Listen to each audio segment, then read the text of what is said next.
Halo co-friend, kali ini kita akan membahas soal tentang gerak parabola. Diketahui di soal, sebuah proyektil ditembakkan dari puncak tebing setinggi 35 meter.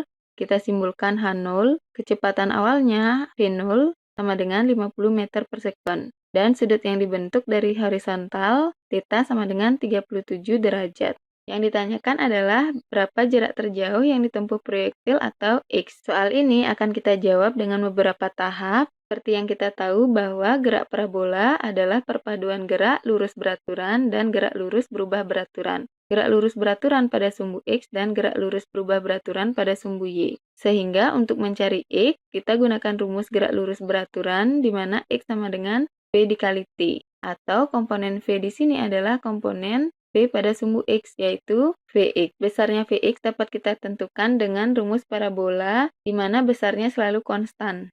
Sedangkan untuk mencari T, kita perlu mencari berapa ketinggian total dari puncak hingga ke dasar tebing. Pertama, kita tentukan ketinggian maksimum atau Hmax untuk mencari H total dari dasar tebing, di mana H total sama dengan Hmax ditambah H0. Nah, rumus dari Hmax atau tinggi maksimum pada gerak parabola yaitu V0 kuadrat dikali sin kuadrat θ per 2G. Nah, G di sini adalah percepatan gravitasi yang besarnya 10 meter per second kuadrat. Kita masukkan ke rumus, Hmax sama dengan 50 kuadrat dikali 0,6 kuadrat per 2 dikali 10. Kita peroleh Hmax sama dengan 45 meter. Sehingga H total sama dengan H0 ditambah Hmax, yaitu 35 ditambah 45 sama dengan 80 meter. Nah, untuk mencari waktu dari H0 ke Hmax atau T1, kita gunakan rumus GLB, di mana T1 sama dengan akar 2 dikali Hmax per G. T1 sama dengan akar 2 dikali 45 per 10. Kita peroleh T1 sama dengan akar 9, yaitu 3 second.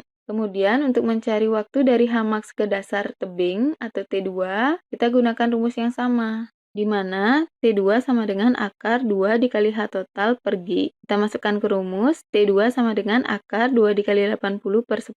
T2 sama dengan akar 16 yaitu 4 second. Sehingga waktu total yang ditempuh dari B hingga dasar tebing yaitu 3 ditambah 4 sama dengan 7 second. Sehingga untuk menentukan jarak terjauh atau X, kita gunakan rumus GLB kembali, di mana X sama dengan V dikali T. Nah, V di sini menggunakan rumus dari gerak parabola, yaitu V0 dikali cos θ dikali T total. X sama dengan 50 dikali 0,8 dikali 7. Kita peroleh X sama dengan 280 meter. Jadi jawabannya adalah A. Sampai jumpa pada soal berikutnya.